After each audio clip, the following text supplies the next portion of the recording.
Cordial saludos, compañeros. Nos encontramos hoy desde el cementerio San Bonifacio de la ciudad de Ibagué. Hoy analizaremos los diferentes signos de este lugar santo y a su vez la teoría de Bartés. En estos momentos analizaremos los signos del cementerio. En esta bóveda encontramos una estrella y una cruz. La estrella significa la fecha de su nacimiento, en cambio la cruz significa la fecha de su muerte. A continuación analizaremos una parte de la teoría de Bartés, la cual es el mito. El mito parte del signo, el cual es su sentido, y este consta de un significante que es su forma, el significante en su concepto y a su vez el signo que es su significación. Para entender, analizaremos el mito de una cruz. La cruz se transforma en nuestro significante. El significado es el color negro, el signo es la muerte, es decir que el significante es la cruz. El significado es el concepto de tristeza y el signo sería la representación de este que es el deceso de la persona. Con la persona elegida para saber lo del símbolo, signo y referencia de lo que significa ser chamán. Ser chamán. Ser chamán es una responsabilidad personal. Ser chamán es ser un curandero. No curar esto, no curar aquello, sin previamente no curarse uno mismo. ¿Cómo puede, como lo dice la Biblia, tomo referencia a la Biblia, cómo puede un ciego ser guía de ciegos? Tenemos que tener una claridad personal para poder brindar una claridad. Como chamán estamos en un proceso personal, un proceso evolutivo, un proceso de desenvolvimiento. ¿Desenvolvimiento de qué? De lo que llamamos la personalidad. Todos como humanos contamos con una personalidad que fue formada en el crecimiento, en lo que vemos, en lo que se nos dice como niños y creamos un código. Somos eso como humanos. Pero esto del chamanismo va más allá, porque viene acompañado de, podríamos decirlo, de un yoga, de un fakirismo, de un monje, porque el yoga es aquel que se concentra, el fakir aquel que resiste el dolor y el monje aquel que se retira. Entonces, si te hacen daño, resiste. ¿El yoga puede ser para ustedes un signo, un símbolo y una referencia? ¿O qué para ustedes es un signo, un símbolo y una referencia? Nosotros tratamos de no catalogar cada cosa, porque eso es codificarlo, pero sí hace parte de un trabajo personal. Hay unos libros en los cuales me apoyo, y no solo eso, también hay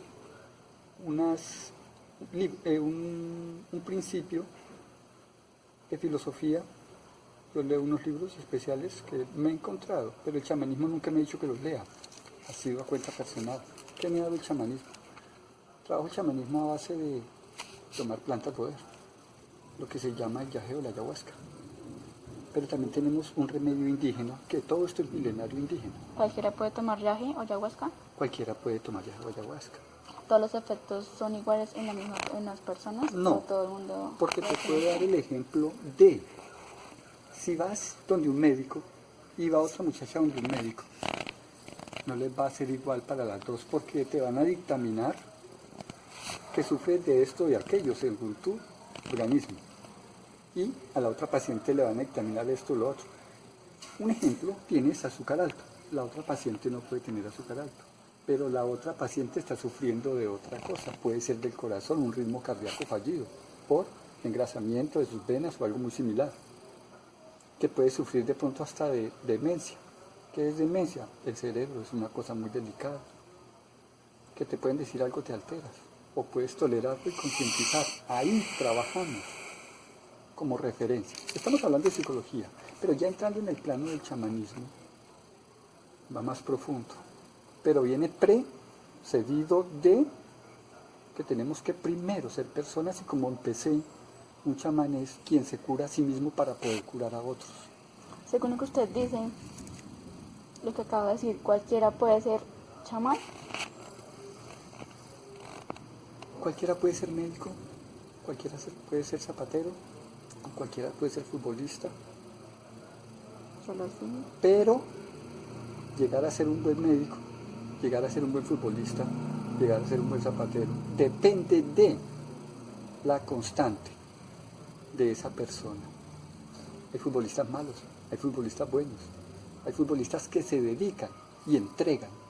Y hay otros que llegan y cuando llegan ya se olvidan, como el futbolista que consigue plata y ya no le preocupa sino tomar y todo eso. ¿Qué perdió? Su direccionamiento y fue desviado. Hay una parte de enseñanza que dice, educad al niño y no tenéis que corregir al hombre. Y entonces vemos que esto es un encaminamiento, un proceso. Y aún así se llega a chamán. Y se llega ahí. Bueno, don Efraín, buenas tardes. Muy buenas tardes. Quiero preguntarle para usted qué significan signos, símbolos y referencias. En nuestra Iglesia Cristiana Católica manejamos signos, como por ejemplo el signo de la cruz. Manejamos también signos visibles, como por ejemplo en los ornamentos de los sacerdotes se dibuja el cáliz y se dibuja un pan y un pez. Eso significa, digamos, las primeras iglesias cristianas. Ellos, el pan era un signo de caridad, de amor, de común unión. El pez era la comida tradicional de las comunidades antiguas, de las primeras iglesias cristianas. Por eso la iglesia también se mueve con los sacramentos y en cada sacramento encontramos signos visibles. En el bautizo encontramos signos visibles como el agua, el aceite, la luz, la vestidura blanca. En el sacramento de la confesión vemos un signo visible que es la estola del sacerdote, que significa autoridad. En el sacramento de la confirmación vemos un signo visible que es el santo óleo, donde la persona es ungida en la frente como signo de que el Espíritu Santo lo impregna de su poder. En el matrimonio hay signos visibles como es el vestido blanco de la novia, las argollas y las arras, que significa unión marital, y la parte material que debe ser compartida en la unión familiar. Por ese lado vemos los signos. Listo, entonces ahora seguimos con los símbolos. Hablando de símbolos, en la Iglesia Cristiana Católica también se manejan unos símbolos desde los primeros comienzos del cristianismo. Y uno de los signos más antiguos del cristianismo ha sido la cruz, que significa victoria y no maldita. También tenemos la estrella de David. Tenemos también como símbolo de nuestra Iglesia Cristiana Católica la paloma, que significa el Espíritu Santo. El cáliz, que significa el cuerpo y la sangre de Cristo.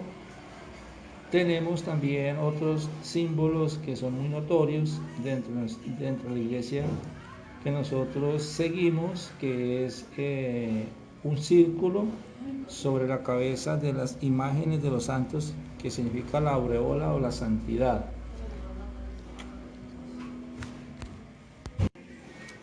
Seguimos con las referencias.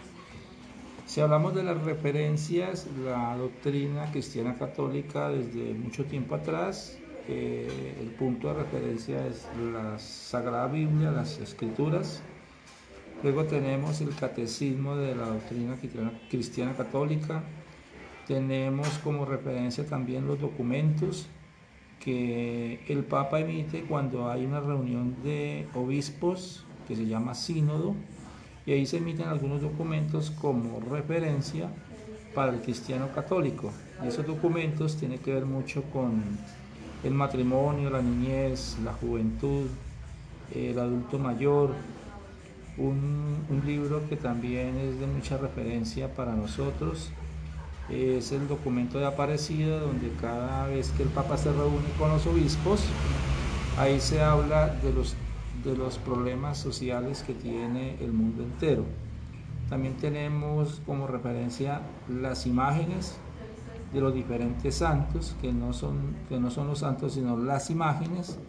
que son más bien didácticas para uno recordar la aproximación de esos santos que estuvieron en este mundo en tiempos anteriores militando y haciendo el bien. Caso como por ejemplo San Martín de Porres, San Mateo, San Juan, son imágenes didácticas para uno recordar la vida de ellos, lo mismo que la imagen de Jesús crucificado y otras imágenes que hay en las parroquias que simbolizan también, digamos, lo sagrado que tiene que ver con un templo o con una capilla. Listo. O sea que para ustedes, por ejemplo, la imagen de una virgen no puede ser un signo, un símbolo y una referencia al mismo tiempo. Podríamos decir que simboliza la maternidad de la Virgen cuando la vemos, vemos su imagen en embarazo, simboliza el embarazo y la maternidad, pero también podemos tener como referencia que es una imagen sagrada porque está representando la Madre de Jesús. ¿Y el signo? El signo sería la pureza con que ella viste, por ejemplo, los ornamentos que son blancos y azules, generalmente significa o simboliza la pureza de la Virgen Inmaculada, la Madre de Jesús. Listo, Nefra. Eso era todo. Muchas gracias a usted también por haberme tenido en cuenta en esta encuesta. A usted.